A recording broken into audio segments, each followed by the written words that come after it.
that'll happen. But I find it really hard to. Yeah, of course you're gonna teabag.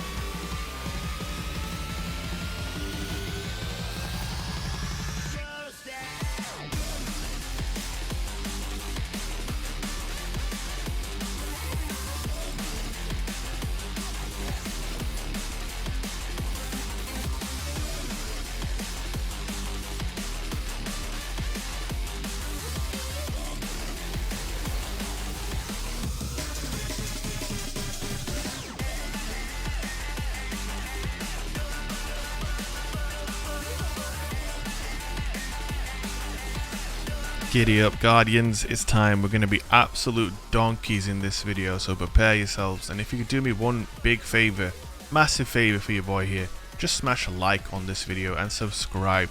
That's all I ask. It's a huge favor, I know. Like and subscribe. Seriously though, watch out. No, I'm talking about the perk on the exotic now. That's what it's actually called, seriously. Grants an overshield when you're sprinting at full health with any of the shoulder charge subclasses. Also works with inertia override. And it also refunds half of your melee when you hit someone with a melee, not even if you get a kill. And as you saw there quickly, I showed melee kickstart as well. So we're using that in combination with the exotic perk. And what that means is you have an almost constant uptime of the shoulder charge. Just the first thing I want to talk about is the uptime on the shoulder charge. This counteracts these ability cooldown nerfs that have been put in play by Bungie. And obviously normally you'd be waiting a minute and 20 or whatever it might be for your shoulder charge, depending on how much strength you spec into it. When you're wearing this exotic, it almost doesn't matter what your strength is. Obviously it does help. I was running 100 strength in all of the gameplay that you're seeing, and basically as soon as I use my shoulder charge I get a big bump to my energy. It's refunded, and then I have a very short wait to get it back, and that's great because obviously that enables me to be more a little bit more liberal with my usage of the offensive style of shoulder charge, right? Where you'll see me slide in with the shotgun and then finish them with a shoulder charge, okay? That's something that you'll see me doing quite a little bit. Especially I'll do that if, they have already fired their shotty and there's no time for them to follow up. And they're in that kind of awkward range where there's nothing they can do. But actually I can leap like 7 meters forward and finish you off. So it's actually a very, very solid utility when trying to be offensive. But at the same time you are almost very hesitant to use it like that because you want to use this primarily as a way of getting around the map. That is actually its true strength now, and that's why you probably noticed I'm basically maining Code of the Aggressor now, which is something I've never done until now. I've always played top tree. So now I'm not playing top tree because I think the super cooldown timers are a bit out of whack right now. I think Ward of Dawn is going to be bumped up to the tier 1 cooldown tier, the same as Well of Radiance. But until that happens, I think I'm going to play this class. I think that, one of the big things about Bubble is getting your super first, controlling the flow of the game, helping your team and all that kind of thing. And with the way it cools down right now, it just doesn't work like that. And, players aren't in their supers as often themselves, so I have less need to counter with my Bubble. All of that, I think they've gone too far. And they definitely need to increase the super cooldown timers once again. That's just my opinion. I don't know how you guys feel. But yeah, I feel like in this sandbox, I'd be a fool not to use the shoulder charge for obviously its offensive utility like so, but mainly for the movement. Now obviously I haven't even mentioned it yet, and now we're going to talk about it. The Overshield. Now listen, let's get one thing straight, okay? This Overshield, it's not a no backup plan Overshield. It's not a defensive strike. It's not a Vengeance Overshield. It's a lot more mild. It's a little less smaller. It's a thin layer of protection. You know what I'm saying? It's not the be all and end all. It's not going to allow you to tank like a shotgun blast or a sniper headshot or a fusion rifle shot. The Overshield is very, very weak. It's more comparable maybe to the Well of Radiance grenade Overshield that they could give. But I feel like even that Well of Radiance Overshield is probably stronger than this.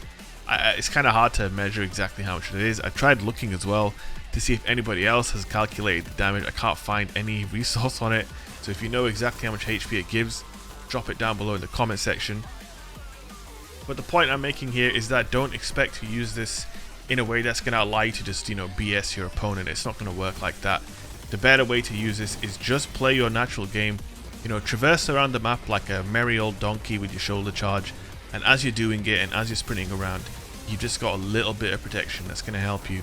And every now and then it will make the difference. It also activates in the super, as you can see there, which again is nice. Again, it's not game breaking, you're not going to survive crazy damage, but it's a little bit more health, you know, it's a few more hit points, and that can be all the difference sometimes. Especially when you're trying to ape someone and you're bandying around with the shoulder charge.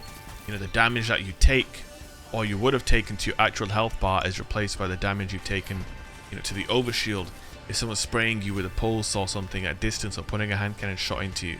But again, pretty much one hand cannon headshot and you can, you know, kiss goodbye to the overshield. It's not, again, it's not huge, but every little helps, and it's not, you know, it's not that bad. I think the biggest weakness of this overshield is, well, it's twofold actually.